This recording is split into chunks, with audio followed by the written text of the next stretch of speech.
kata kasar saya mereka adalah limbah kekuasaan. Mereka adalah orang-orang buangan. Orang-orang yang konon orang-orang tadi kenal ini bisa dengan leluasa melenggang masuk ke ruang hotel di mana mereka menggelar forum diskusi tersebut. Saya minta tolong dengan hormat kepada Ketua Umum Partai Golkar, Pak Bahlil, untuk segera mengklarifikasi apa maksud semua ini. Jelas fakta bicara bahwa mayoritas rakyat Indonesia berpihak, mendukung, bahkan mencintai Presiden Jokowi. Bahkan hari ini mayoritas rakyat Indonesia belum ikhlas, belum ridho, belum rela kehilangan Presiden Insinyur Haji Joko Widodo. Kalau kalian mau coba-coba terus mengusik Presiden Jokowi, apalagi kalau kalian sudah mengancam, minta maaf, minta ampun, jangan marah kalau kemudian akan timbul kegaduhan luar biasa di Republik ini karena rakyat muak dengan semua kelakuan kalian.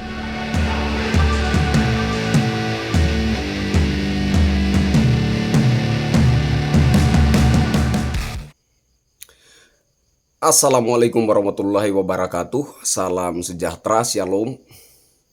Om Swastiastu, Namo Buddhaya, salam kebajikan. Ketemu lagi dengan saya Kristianto Yen Oni, salam NKRI. Saudaraku sebangsa setanah air, kali ini saya ingin menanggapi ada satu opini yang mulai ramai diperbincangkan, yaitu konon Presiden Jokowi akan diseret ke berbagai pengadilan pada 20 Oktober mendatang, begitu ya. Ada beberapa tokoh yang muncul dalam pusaran opini tersebut. Di antaranya ada Pak Gatot Nurmantio, mantan Panglima TNI, dan juga ada Pak Refli Harun, Prof. Refli Harun. Ya, kemarin ada diskusi apa itu ya? Diskusi kebangsaan konon. Ada Pak Refli Harun juga ya. Tapi kemudian Pak Refli Harun juga muncul dalam pusaran opini Presiden Jokowi akan diseret ke berbagai pengadilan pada 20 Oktober yang akan datang.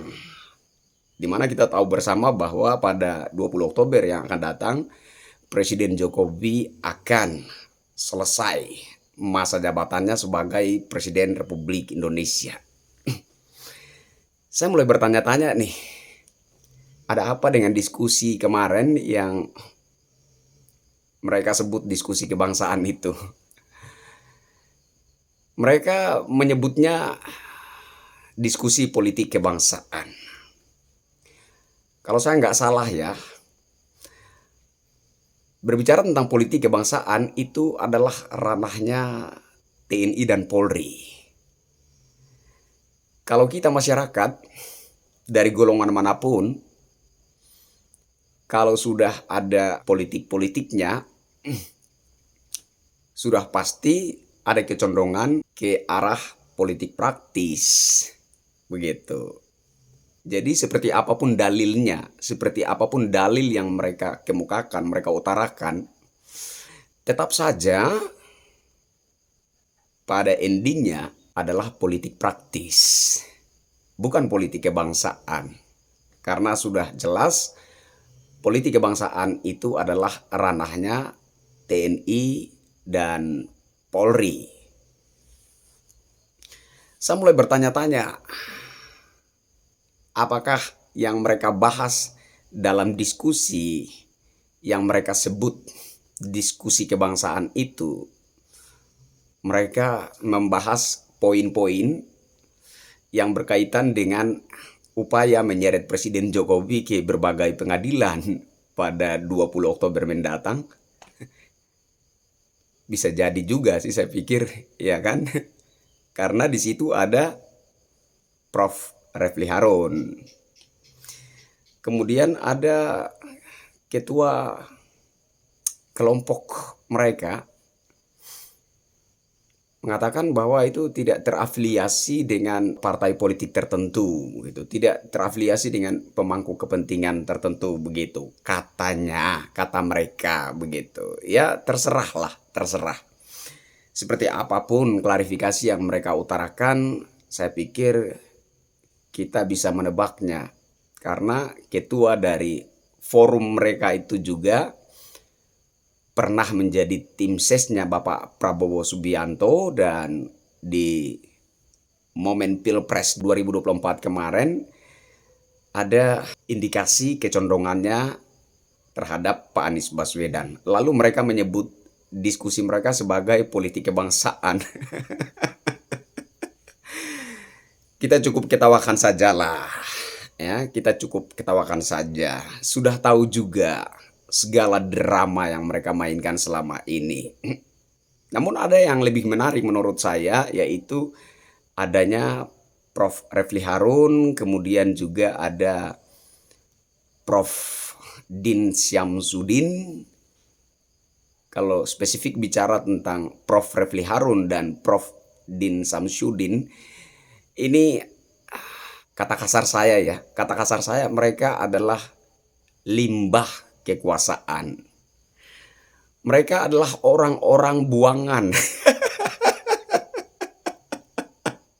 Prof. Refli Harun pernah menjadi komisaris BUMN di periode pertama kepemimpinan Presiden Jokowi, tapi diberhentikan.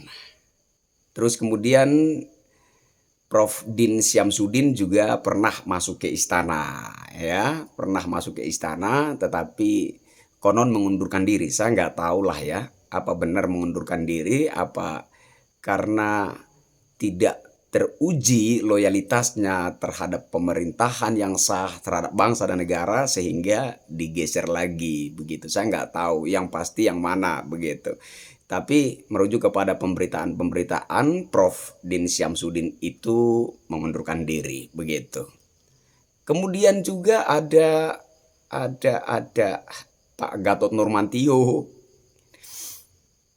Pak Gatot Nurmantio juga pernah tergeser dari kekuasaan, di mana beliau adalah Panglima TNI, kemudian diganti ketika itu oleh Pak Hadi Cahyanto. Jadi kata kasar saya, mereka ini adalah limbahnya kekuasaan yang mungkin saja ada sisa-sisa rasa ketidakpuasan hati terhadap Presiden Jokowi. Ya, namanya manusia, ya kan? Manusiawi kalau kita kecewa, ya kan? Ada rasa ketidakpuasan hati tertentu, rasa ketidakpuasan hati terhadap hal tertentu. Wajar-wajar saja, namanya juga manusia kan? Jadi saya pikir normal-normal saja jika figur-figur ini kemudian membuat teriakan yang sifatnya itu semacam ancaman terhadap Presiden Jokowi begitu. Wajar-wajar saja. Karena apa? Karena mereka pernah ada di lingkaran kekuasaan tetapi tergeser. Seperti yang saya katakan tadi, kata kasar saya pribadi, mereka adalah limbah kekuasaan. Orang-orang yang pernah terbuang dari lingkup kekuasaan. Jadi wajar-wajar saja kalau mereka masih menyimpan rasa kecewa tertentu, rasa ketidakpuasan hati untuk hal tertentu, itu wajar-wajar saja. Nah, kemudian kalau kita bicara tentang demokrasi, negara kita menganut sistem demokrasi sehingga berkumpul, berserikat, berekspresi, menyatakan pendapat itu merupakan hal yang wajar dan normal-normal saja gitu. Siapapun, it's okay kalau kalian mengutarakan keresahan tertentu tentang bangsa ini, tentang pemerintahan, it's okay. Tetapi saya pikir ada lebih baiknya kalian itu secara jujur mengatakan bahwa itu merupakan keresahan pribadi kalian, bukan keresahan rakyat, karena jelas kalian tidak berdiri di barisan rakyat dan kalian sama sekali tidak mewakili rakyat. Kalian sama sekali bukan perwakilan dari 270 sekian juta rakyat Indonesia. Saya perlu pertegas bahwa fakta hari ini mayoritas rakyat Indonesia masih berpihak, mendukung, bahkan mencintai Presiden Insinyur Haji Joko Widodo. Mayoritas rakyat Indonesia hari ini belum ikhlas, belum ridho, belum rela kehilangan Presiden Jokowi. Sehingga kalau Presiden Jokowi yang mengklaim sebagai perwakilan dari rakyat Indonesia masuk akal. Itu masuk akal. Jadi saya minta tolong, silakan saja kalian berkumpul, silakan saja kalian berdiskusi, yang konon kata kalian itu adalah diskusi kebangsaan. Silakan saja. Karena kita negara demokrasi dan semua golongan masyarakat punya hak yang sama untuk berkumpul, berserikat, berekspresi, menyatakan pendapat. Hanya saja tolong jangan berbicara atau menghembuskan nada-nada seolah kalian adalah representasi dari keresahan rakyat. It's okay bahwa kita negara demokrasi, betul. Tetapi ingat, saya kira ada profesor-profesor juga yang sangat paham tentang prinsip demokrasi, bahwasanya suara terbanyak haruslah yang diterima, diakui, dan dihormati sebagai suara rakyat. Fakta bicara bahwa kalian tidak berada di barisan mayoritas rakyat. Fakta bicara bahwa kalian kalau nggak dari barisan 16%, ya 24%. Artinya bahwa kalian sama sekali tidak berdiri di barisan mayoritas rakyat Indonesia. Dan bahwasanya mayoritas rakyat Indonesia tidak terwakili dengan segala perkumpulan, diskusi, ya, segala keresahan yang ingin kalian utarakan, yang konon kata kalian itu keresahan terhadap bangsa. Mayoritas rakyat Indonesia tidak terwakili dengan kalian. Jadi saya minta tolong supaya sudahlah. Jangan terus memantik kegaduhan di republik ini. Mari kita kembali kepada kesadaran bahwa kedamaian dan keutuhan bangsa ini sangat jauh lebih penting dari segala kepentingan lainnya. Meskipun saya juga memaklumi begitu ya. Saya juga memaklumi bahwa begitulah cara kalian ngelamar pekerjaan, ya. Bagaimanapun juga kalian yang sudah pernah mencicipi, merasakan lezatnya porsi kekuasaan, pasti pengen lagi dong, ya kan? Seperti Pak Refli Harun pernah mencicipi lezatnya porsi kekuasaan. Manusiawi, kalau masih kepengen itu manusiawi. Nggak ada yang salah, nggak ada yang salah. Kemudian juga Pak Gatot Nurmantio yang juga pernah ada di lingkaran elit, ada di lingkaran kekuasaan. Tentu saja ada hasrat untuk kembali mencicipi lezatnya porsi kekuasaan itu. Kami sangat memahami, bahwasanya hidangan kekuasaan itu sangat lezat dan menggiurkan begitu. Kemudian juga ada Prof. Din Syamsuddin. Iya, terserah mau berdalil seperti apapun, kan sudah kelihatan gitu dari gelagat kalian, ya kan, dari perilaku kalian. Tentu saja kalian itu punya hasrat untuk juga ikut merasakan, menikmati lezatnya hidangan kekuasaan. Jadi wajar-wajar saja gitu. Jadi kalian sengaja memantik riakan-riakan seperti itu. Mungkin kalian sedang mencari perhatiannya Bapak Prabowo supaya kalian itu bisa direkrut untuk ikut melahap hidangan kekuasaan. Ya itu hak kalian, sah-sah saja. Yang membuat saya keberatan adalah ketika kalian dalam perkumpulan-perkumpulan, ya kan, dalam diskusi-diskusi, ya kan, dalam aksi-aksi, orasi-orasi, kalian selalu menghembuskan seperti aroma-aroma mewakili rakyat. Nah, itu yang saya keberatan di situ begitu. Karena jelas mayoritas rakyat Indonesia tidak terwakili dengan kalian. begitu ya. Jadi saya minta tolong kalau kalian ingin mencari perhatian terhadap Bapak Prabowo Subianto, mencari perhatiannya Bapak Prabowo Subianto ya dengan niat agar kalian itu dilirik dan direkrut ikut dalam bagian kekuasaan, silahkan saja ya kan, tetapi dengan cara yang elok lah, dengan cara yang terpuji, dengan menjunjung tinggi persatuan dan kesatuan bangsa, dengan mengedepankan keutuhan dan kedamaian bangsa. Itu harapan saya. Jangan dengan cara-cara yang memantik kegaduhan, ya kan. Tolonglah, rakyat butuh ketentraman, rakyat butuh kedamaian. Oke, kemudian saya coba kembali sedikit ke diskusi kebangsaan Prof. Refli Harun dan kawan-kawannya ya. Nggak tahu gimana ya, itu kayak rekayasa. Jadi ada kelompok yang konon dari orang-orang tak dikenal begitu ya, yang tiba-tiba masuk ya kan, dan mengacaukan acara diskusi mereka. Saya kayak melihat drama. Kenapa? Dalam forum diskusi itu ada pengamanan begitu, ada polisi. Lah, pertanyaannya bagaimana ini orang-orang yang konon orang-orang tak dikenal ini bisa dengan leluasa melenggang masuk ke ruang hotel di mana mereka menggelar forum diskusi tersebut. Ini bagaimana mungkin begitu?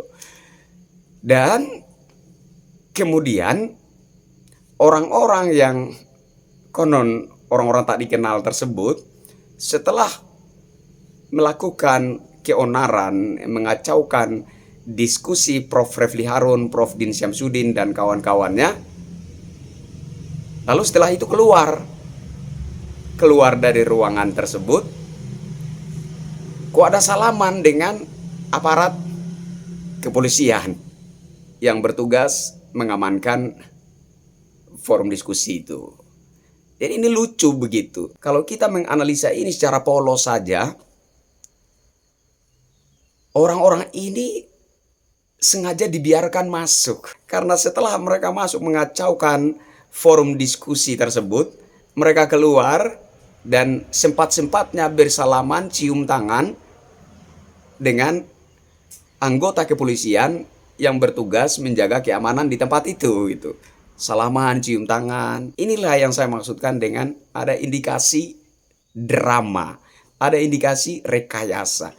Bahwasanya orang-orang yang konon orang-orang tak dikenal itu adalah bagian daripada Prof. Refli Harun, Prof. Din Syamsuddin dan kawan-kawannya. Mereka adalah satu yang sengaja merekayasa kelompok pembuat keonaran, kemudian mengheboh-hebohkan itu, dan ujung-ujungnya yang disalahkan ya Presiden Jokowi lagi gitu.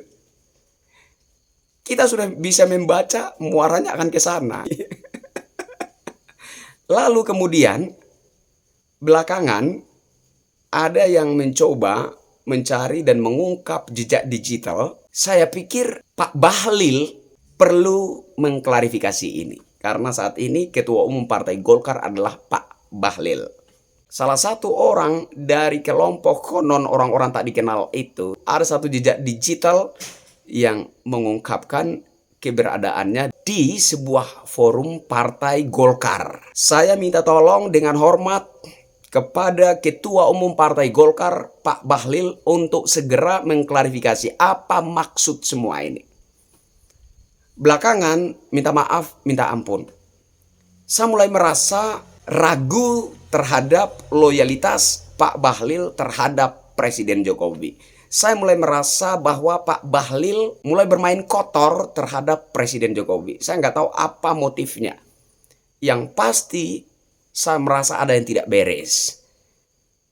Karena ada salah seorang dari kelompok konon orang-orang tak dikenal itu, ditemukan jejak digitalnya berada dalam sebuah forum Partai Golkar. Apakah Pak Bahlil, Menteri Investasi, juga ada di balik dari rekayasa kekisruan ini? Saya katakan rekayasa. Saya katakan ini rekayasa. Dari awal saya sudah mulai meragukan loyalitas Pak Bahlil terhadap pemerintahan yang sah. Loyalitas Pak Bahlil Menteri Investasi terhadap Presiden Jokowi. Kenapa? Karena konon Presiden Jokowi sedang melakukan upaya-upaya merebut Partai Golkar. Datang-datang Partai Golkar jatuh ke tangan Pak Bahlil. Nggak ada urusan dengan Pak Jokowi. Nggak ada urusan dengan Presiden Insinyur Haji Joko Widodo. Partai Golkar jatuh ke tangan Pak Bahlil. Padahal awalnya Presiden Jokowi yang salah. Presiden Jokowi yang dituduh sedang melakukan upaya-upaya merebut Partai Golkar. Padahal Presiden Jokowi tidak tahu menahu apa yang sedang terjadi dalam Partai Golkar.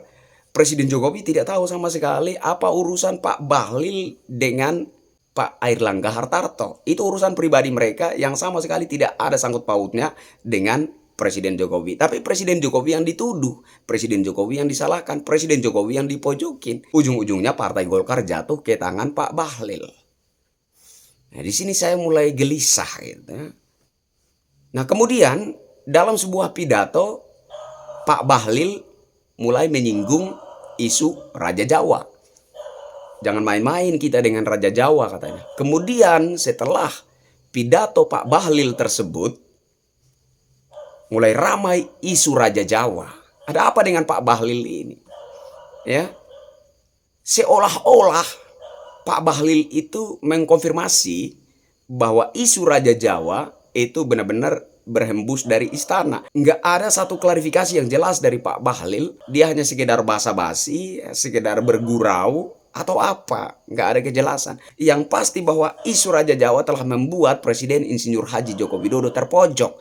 Yang pasti bahwa isu Raja Jawa telah memantik banyak pihak menghujat Presiden Jokowi. Maksud saya, kalau Anda ingin berseberangan pandangan dengan Presiden, Anda keluar dulu begitu dari jabatanmu sebagai menteri.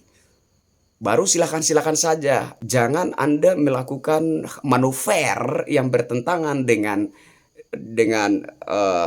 pemerintah, ya, yang bertentangan arah pandangan dengan Presiden di saat Anda masih berada dalam lingkaran pemerintahan. Terakhir, saya mau pertegas buat orang-orang yang berada dalam kelompok konon forum kebangsaan tersebut, ya.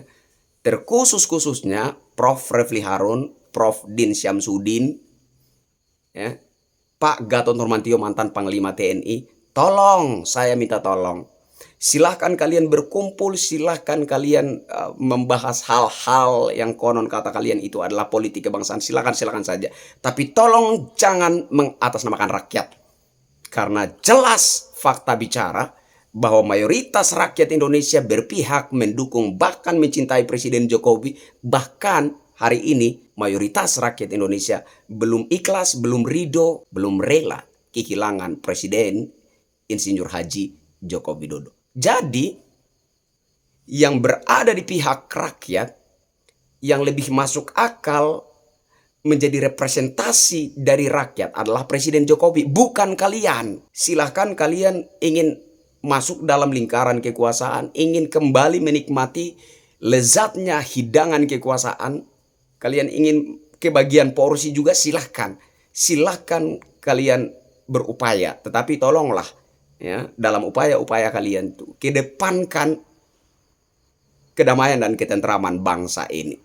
Siapapun kalian, silahkan saja kalian berkumpul, silahkan kalian utarakan pendapat, silahkan kalian mengklaim forum kalian adalah forum kebangsaan, ya. Diskusi kalian adalah diskusi kebangsaan dan lain sebagainya. Tolong, kalian punya hak, sama kita semua punya hak untuk berpendapat. Kita semua punya hak menyatakan pendapat. Tetapi kalian tidak punya hak mewakili rakyat. Kalian tidak punya hak mengklaim bahwa kalian merupakan representasi daripada keresahan rakyat. Kalau kalian mau coba-coba terus mengusik Presiden Jokowi, apalagi kalau kalian sudah mengancam Presiden Jokowi, minta maaf, minta ampun, jangan marah. Kalau kemudian akan timbul kegaduhan luar biasa di Republik ini, karena rakyat muak dengan semua kelakuan kalian. Jangan sampai rakyat yang mulai gerah dengan segala perilaku politik kalian, kemudian bangkit melakukan perlawanan terhadap kalian, dan negara Republik Indonesia ini akan ricuh. Maka saya bilang, kedepankan kedamaian dan ketentraman bangsa. Utamakan itu di atas dari segala kepentingan politik. Bicara politik kebangsaan itu ranah TNI dan Polri. Jangan sok mengaku bahwa kalian sedang berdiskusi tentang politik kebangsaan. Bukan ranah kalian. Politik kebangsaan adalah ranah TNI dan Polri. Saya kira itu. Saya Krisyanto Yen Oni. Wassalamualaikum warahmatullahi wabarakatuh. Salam sejahtera, shalom. Om Swastiastu, Namo Buddhaya, salam kebajikan. Salam NKRI.